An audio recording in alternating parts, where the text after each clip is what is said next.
Good evening, and welcome to the third panel in our series on journalism, politics, and the 2020 election.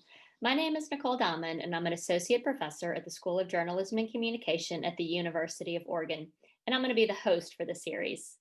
These conversations feature our faculty experts discussing key issues related to news, politics, and this historic period we're all living through.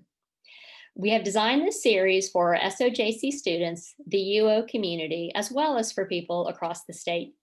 We're going to first turn to our panelists for a moderated discussion. We hope that you will use the Q&A feature in Zoom to enter your questions. We're going to start reading audience questions at 5:45, and this event is being recorded and will be made available on our SOJC YouTube channel. Our moderator for the series is Professor Seth Lewis.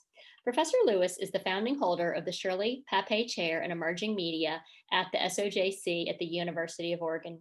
He's a fellow with Columbia University, an affiliate fellow with Yale Law School, and a visiting fellow at the University of Oxford. He's also the director of the journalism sequence at the SOJC.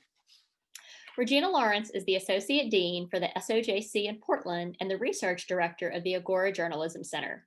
Professor Lawrence is a nationally recognized authority on political communication, civic engagement, gender and politics, and the role of the media in public discourse about politics and policy.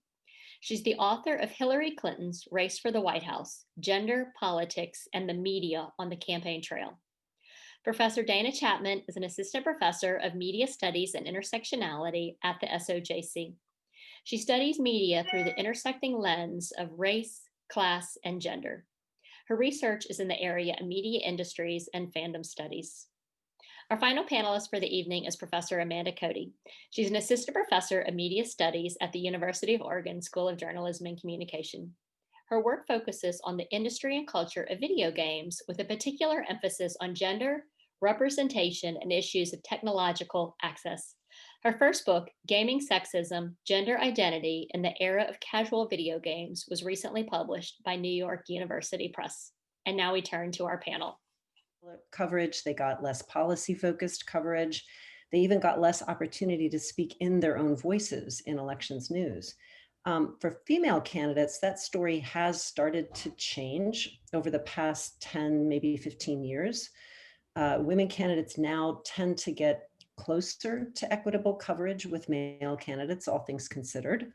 And researchers have found that journalists' portrayal of candidates and citizens' assessments of candidates stem more from the candidates' partisanship, their ideology, their incumbency, than from their biological sex or their gender identity. But that's on average. If we look in particular at certain electoral contests, and particularly when we look at the contests for the White House, the most powerful office in the world, we might tell a rather different story. And here we have a classic small n problem. We have precisely one woman in US history who's ever come within striking distance of the White House. And that same woman did so twice, Hillary Clinton. And we can learn some things by looking at how she was covered in both 2008 and 2016. In 2016, a study out of Harvard University found that Donald Trump won substantially more media coverage than Hillary Clinton, and that the coverage was more negative and critical toward Clinton than it was toward Trump. And they also found that media coverage pertaining to both those candidates' so-called fitness for office was highly negative and precisely equal. So in essence, Trump, who was a political novice with a somewhat questionable business background, was essentially treated as Hillary Clinton's equal. And that finding echoed complaints from back in 2008, when the relative political novice, not as much so, but a less experienced candidate, Barack Obama, got much more favorable coverage by far than Hillary Clinton did during their primary contest. So it did raise the question of the quote unquote double binds that female candidates can face, that less experienced male candidates can get the kinds of coverage that similarly inexperienced female candidates could never really hope for. For BIPOC candidates of all genders, unfortunately, there just hasn't been as much research about how they're covered.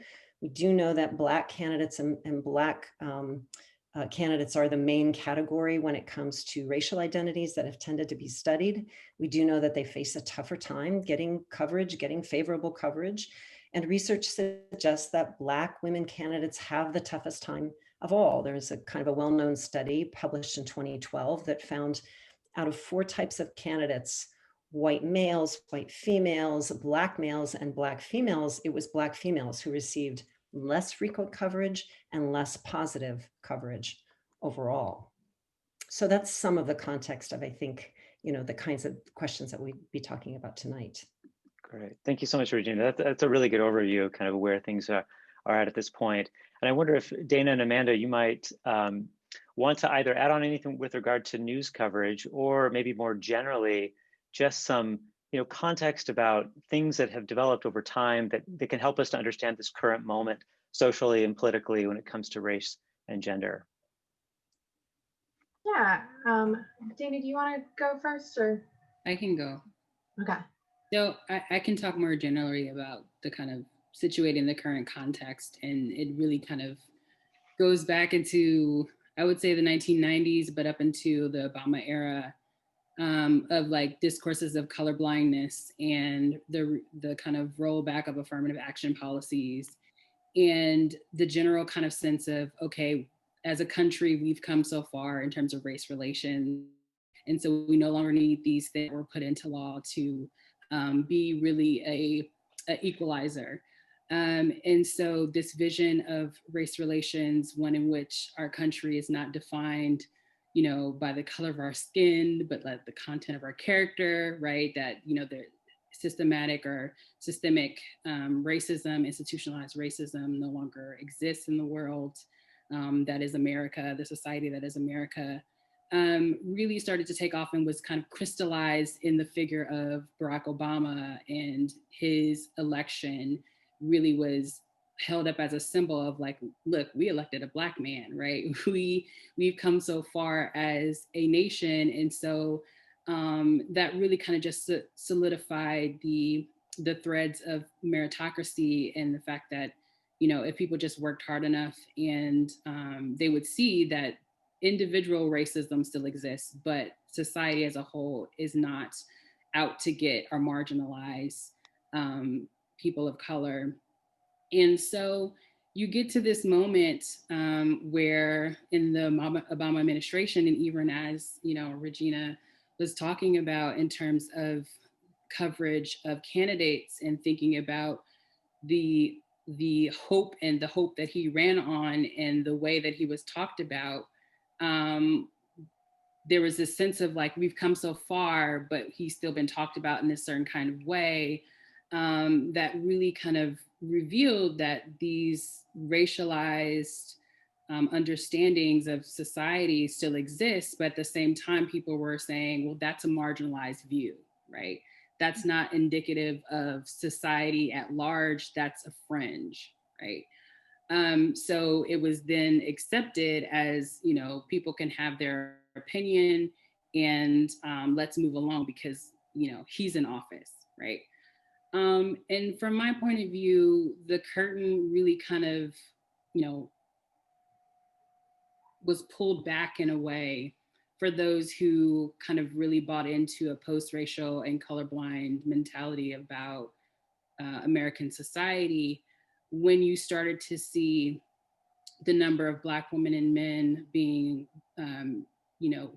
victims of police brutality, and you saw the rise of Black Lives Matter, and for the group that was most affected by this continued systemic racism in education and in housing, etc., it was always there, but they weren't being heard because they were being told that we've moved on and things have changed. So essentially, that began the first wave of movement in that kind of post-racial kind of, that broke that bubble, right?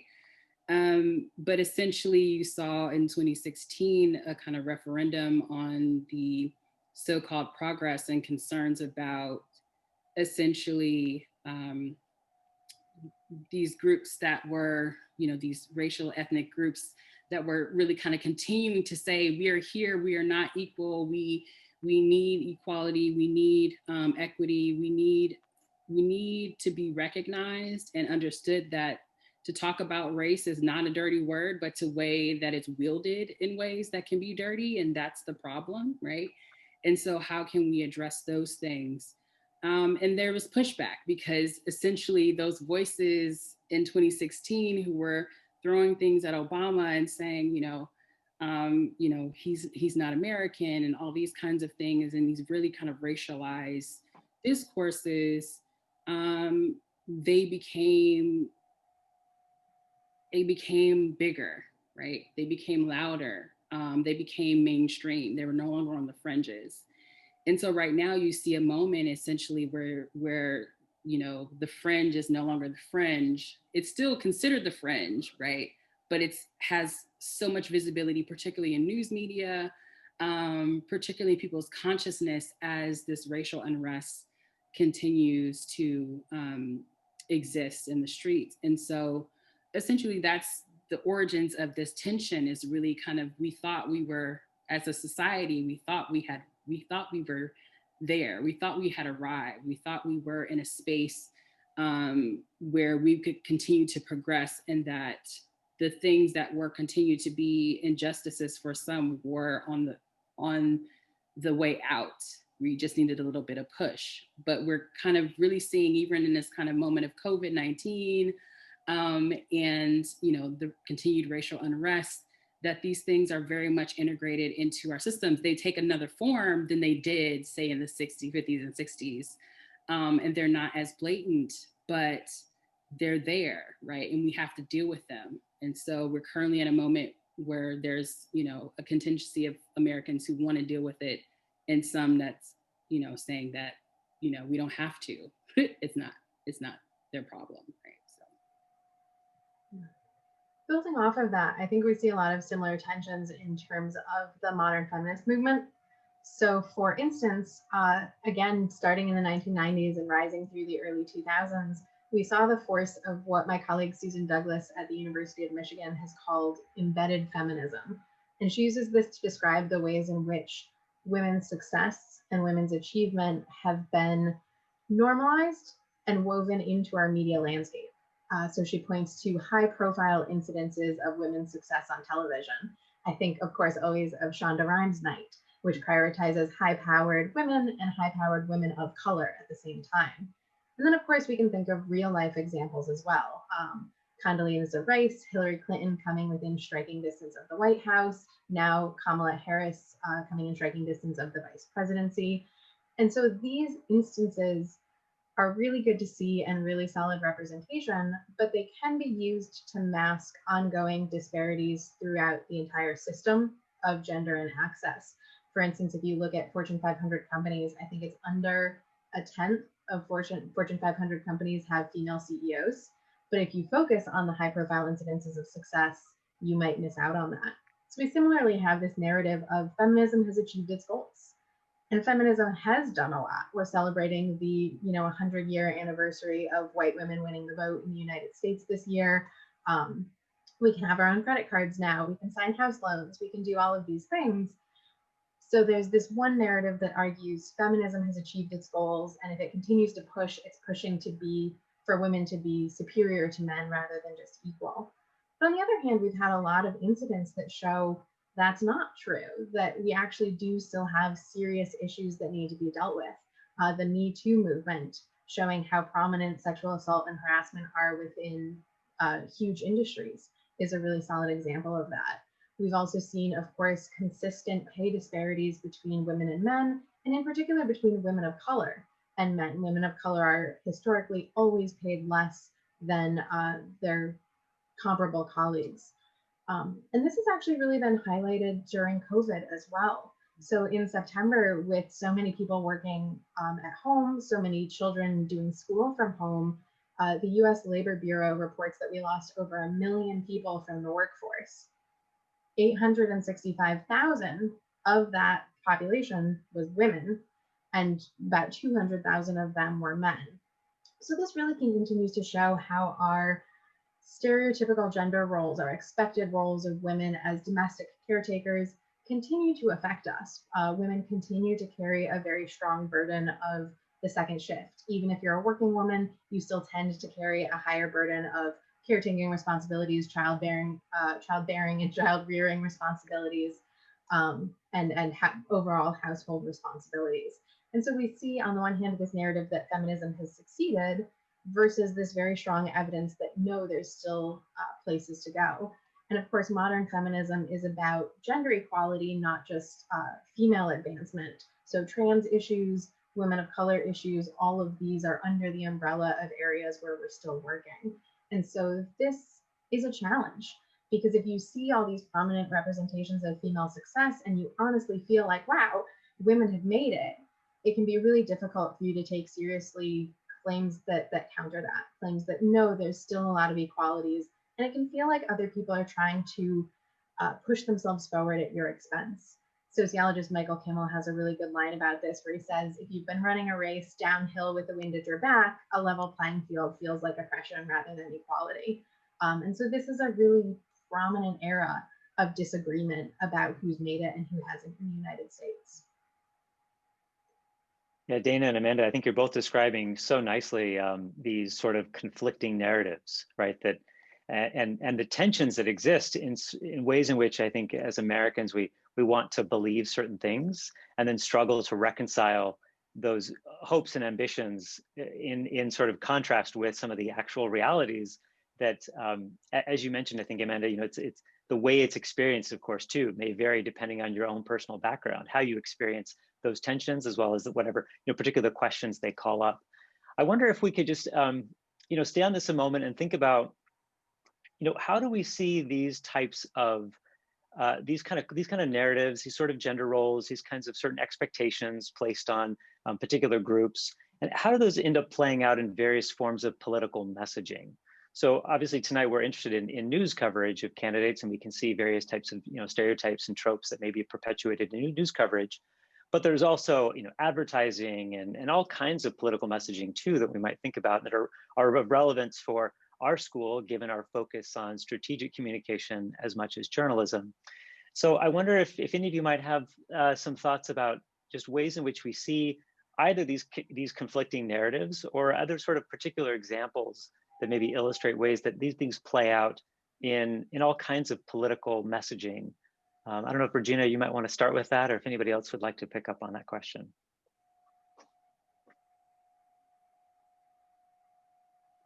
Rookie mistake, sorry. Amanda, Dayna, did you have anything you would want to lead with? I'm happy to talk, but. Yeah, go ahead. I have some thoughts, but I'm still working through them.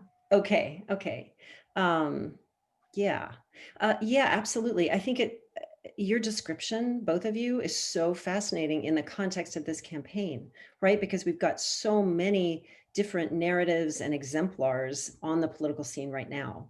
So we've got Kamala Harris, who is, I think, really enacting kind of a quintessential, you know, empowered and powerful woman of color on the national stage who may become our next vice president. That could kind of play into some of those narratives that you were just describing of, you know, of success and progress, et cetera. And that's very powerful. And at the same time, we have a presidency and now a campaign on the part of Donald Trump that has pretty almost explicitly deployed racialized language, racial appeals, both wielded against people of color and also really appealing to white Americans as white. And then somewhere in the middle, we've got things like, for example, the ad project by the Lincoln Project, which is sort of the Republican anti-Trump group that's been doing a lot of messaging on social media and advertisements. They've got an ad out right now about young girls and women and the kinds of messages that they might be imbibing from watching the way that Donald Trump does politics and the way that he is routinely, you know, insensitive or abusive to women in public, and sort of kind of making the case that we're not anywhere near past this yet, but we can be, right? Like the message is kind of, we're on the cusp of meaningful equality for women, but we've got a person in the White House who's, you know, keeping us from progressing and kind of evoking and stirring up these older norms, these older ideas about how the genders should act and treat one another. So it just strikes me that we're in this time of just swirling complexity around gender roles, around racial progress, etc. And I guess I'm curious what each of you think. I guess I would say, for me, it's part of it's not even that a lot of these things are, you know, dated, but that they continue to exist under the surface, and that the climate of today just allowed for them to see the light of day, right? Because they're essentially, we got to this moment where, you know, the thing that's really, I would say, you know, this kind of notion of being politically correct, right? And this kind of conversation around, oh, people who have such and such conversations around gender or race are just being too sensitive, or, you know, there's this dismissive aspect that I think is a more recent phenomenon, and really kind of indicates a sense in which sense in which the groups who are the, you know, under that diversity identity rubric are seen as infringing in some kinds of ways on an American ideal that never really included them, but said it included them. And so essentially, there's a attempt to rein things back in, and that has allowed for the discourses that formerly were in view that were no longer accepted. I keep thinking of Antonio Gramsci and this kind of notion of counter hegemony, because I'm teaching, you know, intro to media studies, and we're just doing Marxist theory. But this kind of notion that those, you know, that hegemony never goes away. It just kind of, you know, exists in a marginalized space, and is constantly competing against the new hegemony, right?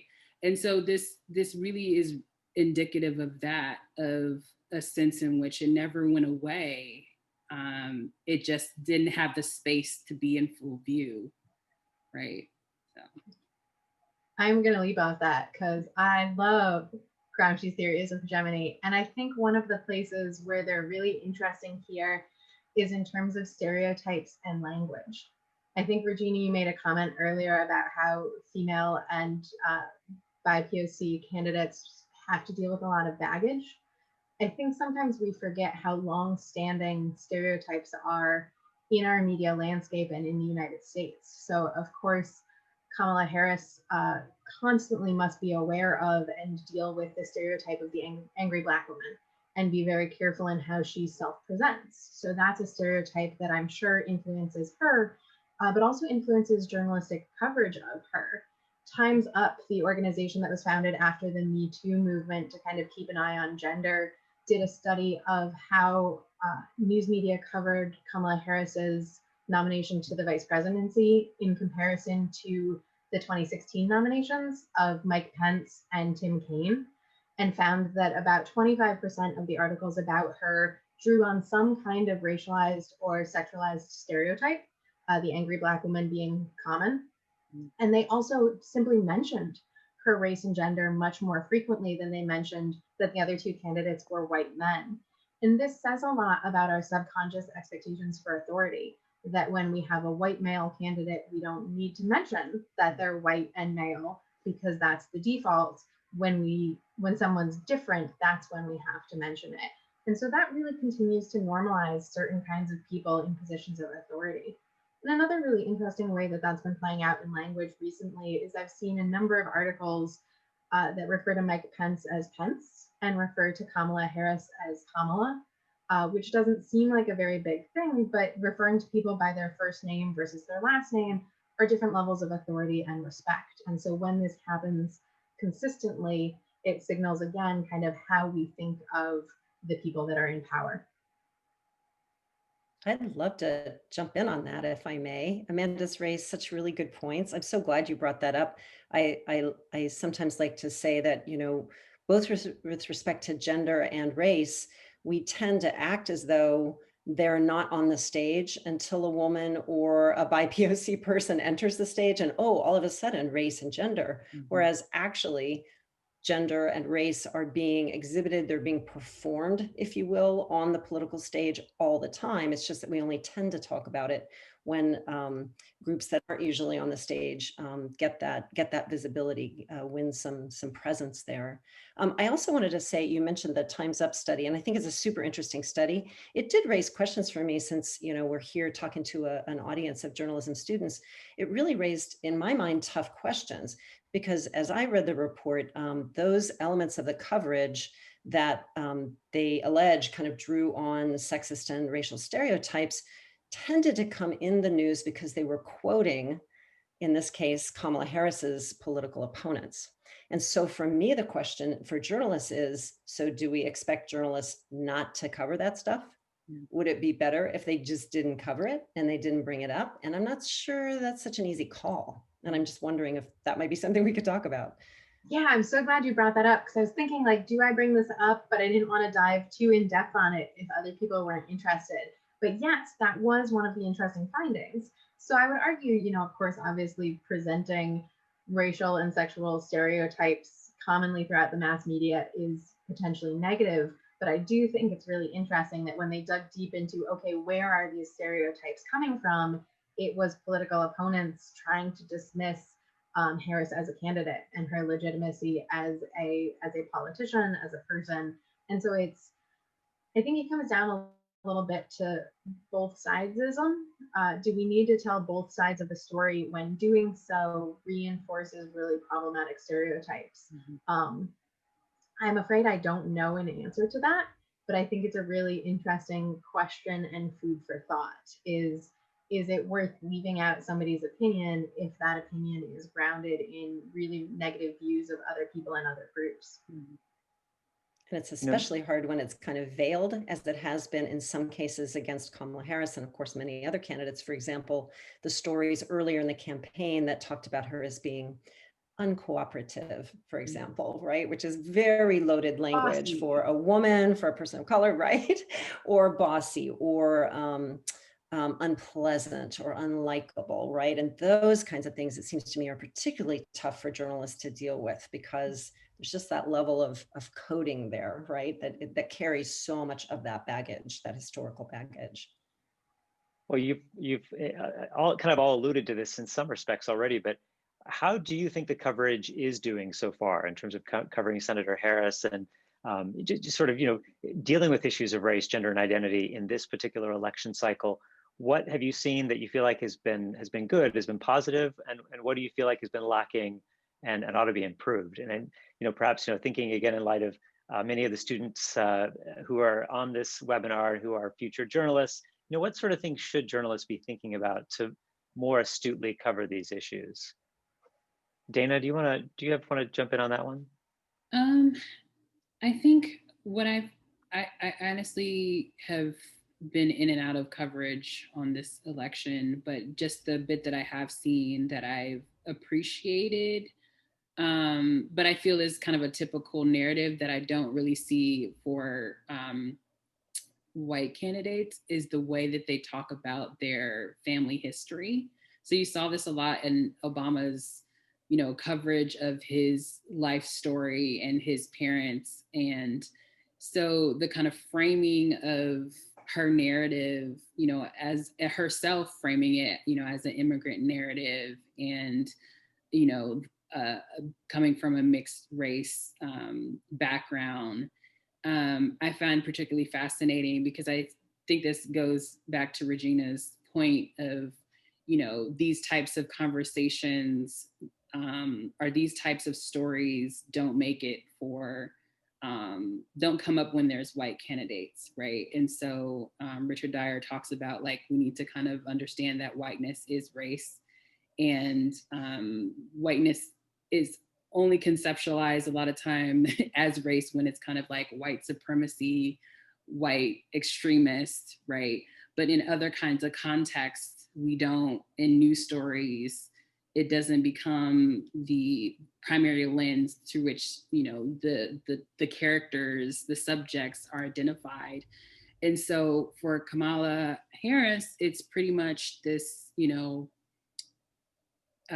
this is the forefront of her narrative, right? And this is central to her campaign and identity, which I find, really fascinating and sad, because that's never kind of shaped the male candidates, the white male candidates' discourses around them. Like, it's never about them being white and male, right? But we're so fascinated by this kind of construct of first, right? The first, Black and Asian woman nominated, for vice presidency, and how that has some kind of cachet in a similar way that Barack Obama, as the nation's first Black president, does. And so I think that because, journalism is about telling stories, we're trying to kind of like tell the story that will be the ultimate like history narrative, right? And so eventually it'll be about the first, right? And so that's why we're so fixated on it. But I feel like in terms of journalism, really kind of thinking about what does it mean to like equally tease out those racialized like storytelling, right? Racialized and gender storytelling in ways that are recognizing that those identities of those white male candidates are also important to their narratives and their experiences, right? Because there's a sense in which not only is her narrative and background experience important, but it's like seen as central to her policies and philosophies and ideologies, and like in a way that's not connected to, say, maybe the white candidates. So Yeah, exactly. We're so accustomed, and journalists are so accustomed to covering a BIPOC candidate in terms of, oh, well, how will this then affect the party's ability to appeal to non-white voters, for example? And that feels like a very natural narrative. And it's not that it's a wrong story or an illegitimate story. That is the reality, part of the reality of politics, of course. But I hear you saying, Dayna, that white candidates, like journalists, are really uncomfortable, I think, talking about, well, how are white candidates trading on their whiteness to appeal to white voters? And that's why the Trump campaigns have been so interesting, because that has been so much more front and center. If anybody's interested, I really would recommend the work here of two younger scholars, Liliana Mason and Ashley Jardina, who are both exploring white identity politics in a way that whiteness really is a construct that we need to pay more attention to when we talk about how campaigns are conducted. Yeah. Amanda, did you have one? Go ahead, sorry. We can definitely come back to the question of whiteness, because I think it's interesting. I actually have Ashley Jardina's book like sitting next to me on my desk right now. But for journalists, I think it's difficult, right? You have set word limits, you have set expectations from your editor, but the more you can think through being careful about your language, I think the better. If your go-to thought in a quote is to refer to somebody as bossy or shrill, who are you referring to using that term? If your go-to thought is to refer to somebody's appearance, whose appearance are we talking about here? For instance, I don't know if all of you saw the recent controversy over how Kamala Harris's Timberlands were discussed in comparison to Melania Trump's Timberlands. But is that, the coverage that we want or need?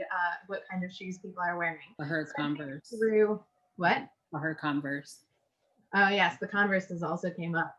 I think through, who am I talking about with this language, and would I use the same language to describe Mike Pence? If Tim Kaine did this, would it be newsworthy? If Mike Pence did this, would it be newsworthy? And I will say that I have seen some good coverage of Kamala Harris as biracial. Historically, we've been pretty bad at talking about race, and particularly talking about people who have multiple racial identities at once and how those intersect. So I have seen some good coverage of that, but I've also seen some overly simplistic coverage of that. So that's another place where we could potentially push a little bit further. Great. Thank you so much. Those are all wonderful thoughts. Let's talk a bit about this issue of identity a little more fully. The Biden campaign has used people from diverse backgrounds and experiences in their campaign, in their ads, social media posts, in the convention, the national convention. And I wonder if you have a sense for how people may be responding to this in terms of whether they perceive it as genuine or authentic. And of course, at the same time, you have the Trump campaign that, as we've talked about, is sort of very brazenly campaigning on whiteness, and that as a key identity construct that should be appealing to people. I wonder if you might just have, any of you could chime in here to sort of share thoughts about how do you think people are responding to the kinds of identity-oriented messages being sent by the two campaigns? Well, I think that my research is in the area of Black Americans, so I'm going to talk about primarily Black Americans from that perspective. And I think that there's this duality amongst some Black Americans where it's a sense of, you know, they have some sense of reservations about some of the techniques of the Democratic Party. And they also have experience of feeling like, are you just using us in order to get our vote? Or are you for real? You know, for lack of a better phrasing. And the reality is that's because they're aware of the fact that politicians play politics, and they have to, right, in order to, you know, get people on their side. They're trying to win people on their side for their cause. And so I think that there's this mix of trying not to be cynical, but also recognizing that at the current moment, you have someone who is blatantly saying, you know, despite his words of, you know, Black people, you know, I've done a lot for Black people, you know, support me and things like that. The reality is the actions, you know, broader actions, not just against Black Americans, but against immigrants, against Latinx, against Arab and Muslim, racialized, you know, those cultural and diverse identities that have been so affected by various policy decisions and being marginalized. The notion of whether Biden is being sincere or genuine in his, you know, kind of framing of his campaign in terms of being inclusive really becomes a moot point for a lot of people, because they basically saying, you know, this is an image of embracing and he hasn't done anything that's about offending or marginalized, whereas you have this other candidate who is blatantly saying, you know, Black Lives Matter is a hate group, but white extremists aren't a hate group, aren't, you know, a problem. So for the Biden campaign, they essentially, in the minds of, you know, I would say, you know, my observations of just conversations on Twitter is like, they're always going to be skeptical of any kind of political candidate in their use of, you know, diversity posing and posturing, right? But there's the degree to which they'll give them wiggle room, right, compared to other candidates is really the issue, I think. That's super interesting. Dayna, one thing I've become interested in my own research is the way that campaign imagery that features diverse voters, right? For example, on a candidate's Instagram feed, may be strategically important for them, not only to reach, say, you know, Black candidates and to sort of say, you know, see, we're inclusive, we care about you, et cetera, but also as a really important signal to liberal white voters who want to think of themselves as being post-racial or, you know, being, you know, progressive on race. That actually, I think these things become, for better or for worse, like these really important markers. Like if you pay attention to Liliana Mason's argument or Ashley Jardina's argument that politics really is becoming about these more defined groups that are sort of clusters of particular identities that align either with the Republican Party or with the Democratic Party, then signaling that stuff visually, right? Signaling your supposed diversity visually becomes really important. It's almost like a requirement, right, for a liberal Democratic candidate to do, and which doesn't make it genuine or ungenuine. I don't even want to speak to whether it's genuine or ungenuine, but it certainly, I would imagine, raises questions in voters' minds.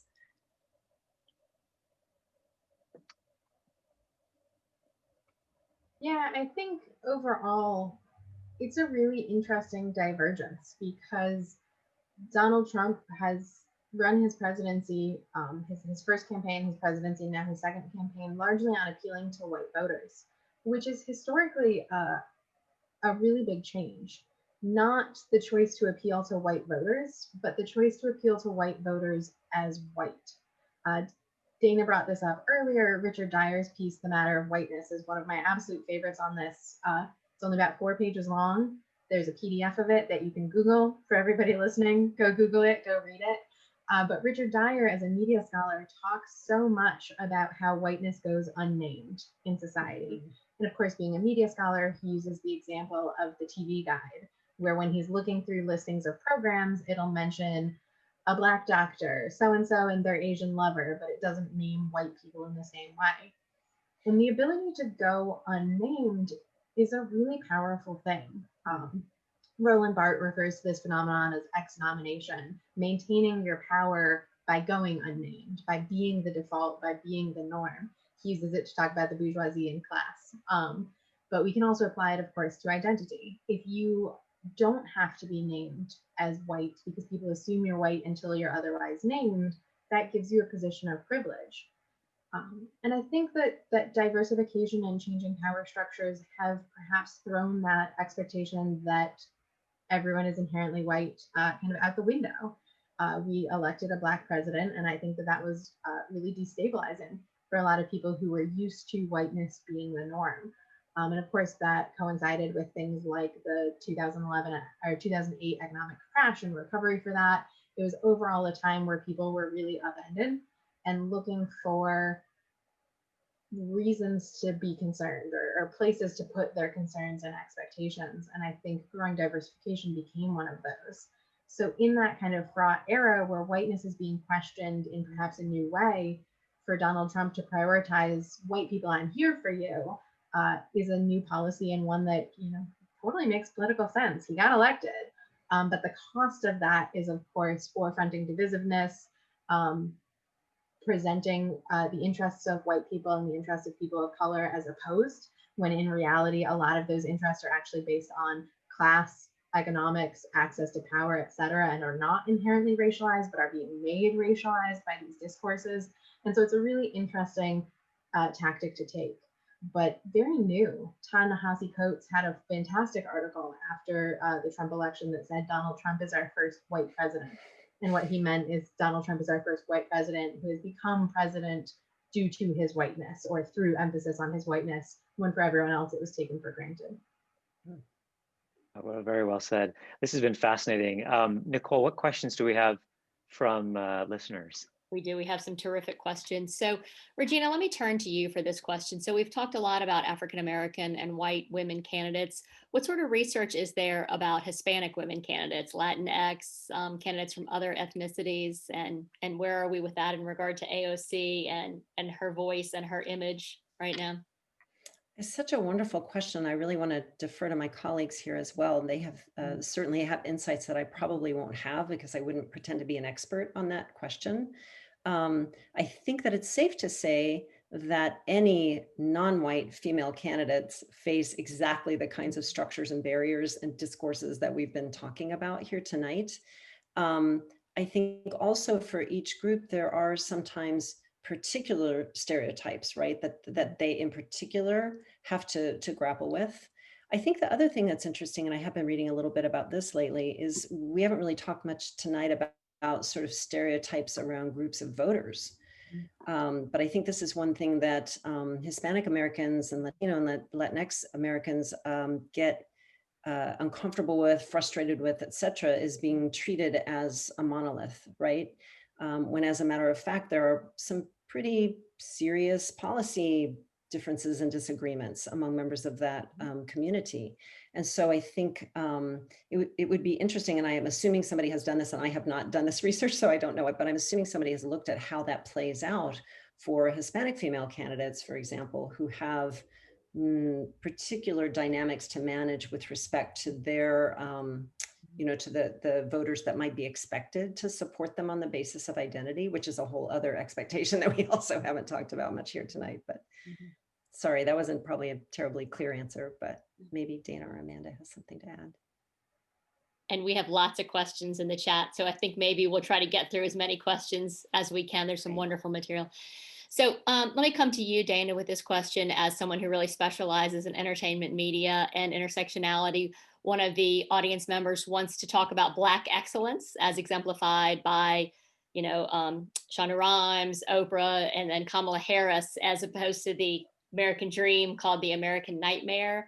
Can you talk a little bit about that and these opportunities to succeed, not in spite of, but the lack of opportunities? When I think of Black excellence, I think of a sense in which it's always about excelling in spite of one's circumstances. And in many ways, to kind of exist in Black excellence is also to be engaged in a particular type of performativity. I go back and think of this notion of the politics of respectability and being able to navigate white spaces, right, in ways that you will be accepted, right? And so part of Black excellence is being able to arrive at that space where you can be in two worlds and occupy a space where you be valued in those worlds, right? And so there's a sense in which Black excellence is a positive thing. Like, you want those within the community to excel, right? You want them to prosper. At the same time, though, that success is used as a measuring stick for everyone else, right? And so it becomes a burden, in a sense, for those who can't achieve that excellence. So it's both this positive and negative connotation, and depending on how it's wielded and for whom and for what reason.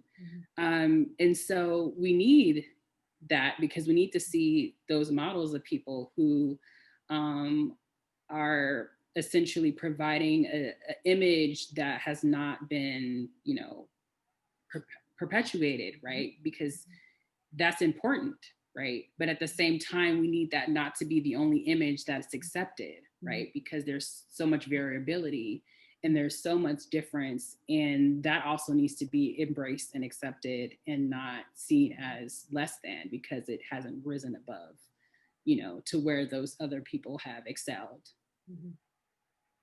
And going back to our earlier point too about like the rollback of affirmative action or pushes back against feminism aiming for further gains, we can't use excellence as a reason to roll those back. We can't point to like one person who's made it and been like, see, that person's made it, so obviously we don't need these things anymore.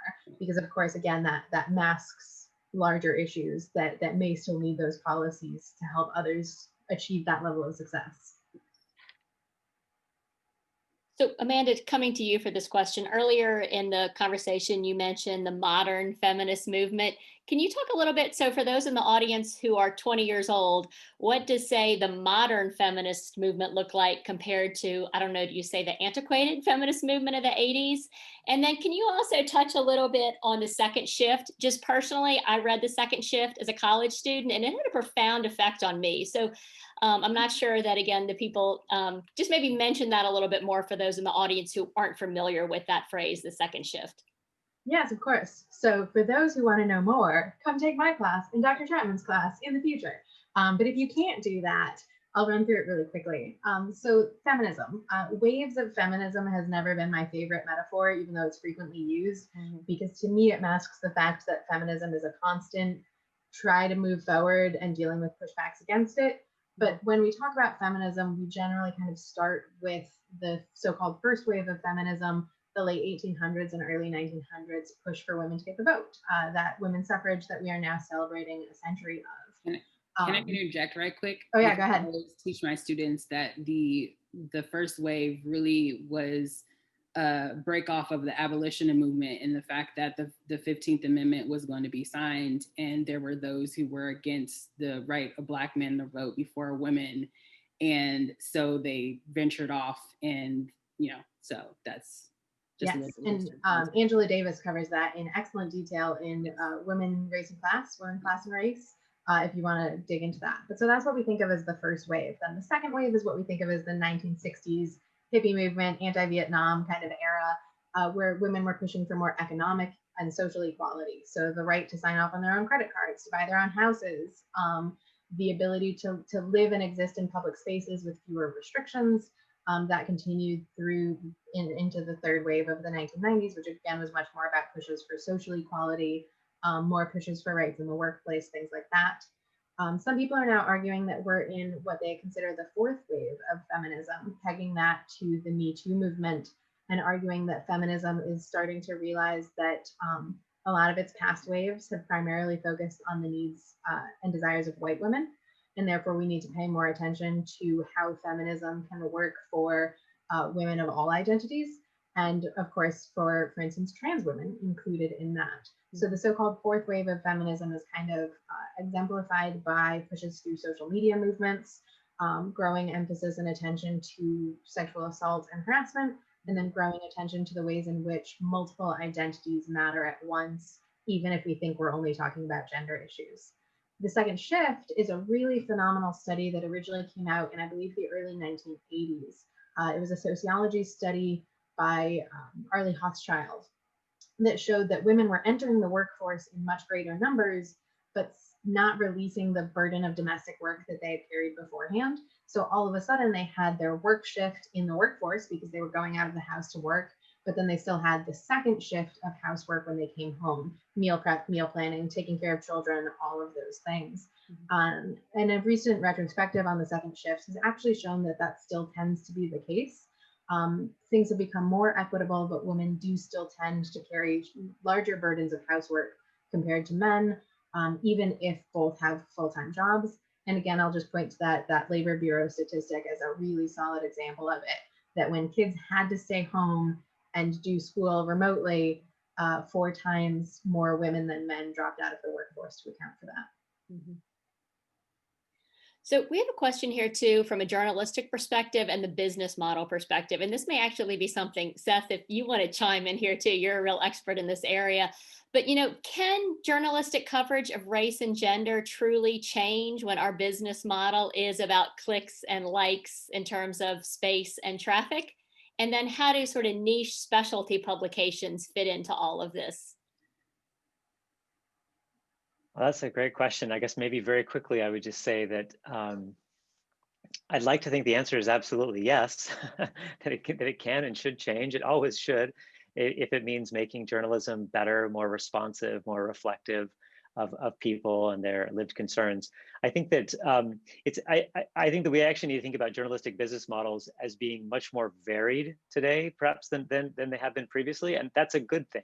So we've seen the decline of the advertising-based business model for news, and that's very concerning, and it's led to a number of kind of damaging effects in terms of, for example, news deserts and parts of the country that are less served than they used to be by news coverage. But on the other hand, we are seeing the rise and improvement of pay models, of subscription models that I think actually point us toward a future where there's going to be a mixture of advertising and subscription and events when there are events again, and various types of modes of subsidy for news that are going to be more varied, and in the process, hopefully, will allow for the kind of flowering of new types of journalism and new forms yet to be invented that I think we are already seeing kind of elements of journalism that are better attending to these issues of race, class, gender, and so forth. And so I think we're going to see more and better of that work in the future.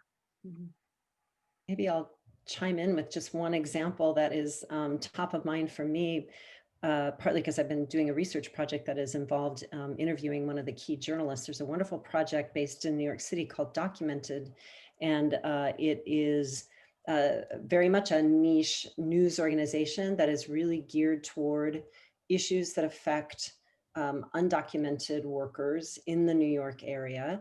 And there's sort of one part of the business, if you will, that's like a, you know, glossy website that's policy coverage heavy, and it's kind of for the experts. But then there's a whole other aspect of what they're doing that is really a wonderful example of what we call engaged journalism, where the journalists are really listening to undocumented folks in those communities and asking them what's on their minds, what are their concerns, what do they need more information about. As a matter of fact, this project just won an ONA award for engaged journalism. And it strikes me, just like Seth is saying, this is a nice example of how it's a completely different basis for doing journalism. Economically speaking, this is pretty low budget all in all, and yet they're having a pretty remarkable impact, it seems, for that particular community. And they've really gained the trust of a set of communities that, if you think about it, are less trustful than your average person, right? Because they have reason to be fearful in their daily lives. And so by really putting those people's information needs first, Documented has shown us how you can speak to a community, you can lift up that community's concerns, and journalism can be an extremely important service for them. Excellent. So we have about 1 minute. I'm going to come to each of you for final thoughts and sort of final parting insights you want to leave our audience with. Amanda, I'm going to come to you first for your final thoughts. Oh man, me first. I think that the biggest thing is right now it can feel very overwhelming. There's a lot of tension. There's a lot of disagreement. You may have very close family members who are on one side of the issue and you're on the other. So my recommendation would be take the time to make sure you know why you believe what you do.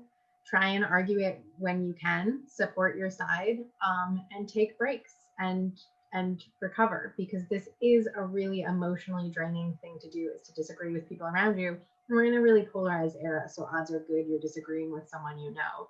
So read up on your issues, have your evidence, but don't be surprised if you can't convince everybody to your side. Hold on to it and keep moving forward anyway. Dayna? I guess I would say, it seems cheesy, but knowledge is power. You know, you have to know a bit more about history to understand that it's constantly reoccurring. And so we're kind of in that moment where things are reoccurring and they may be taking different kinds of shapes, but they're really about the same things that we've been going through for some time. And so being able to understand it more fully will help you be able to understand where you need to go, particularly as a media producer in the future, in terms of how can you personally affect change with greater consciousness of the mistakes that have been made, you know, in reporting, in storytelling, and essentially having that be your guide of always wanting to know more, right? Not just kind of what you're told, but learn more.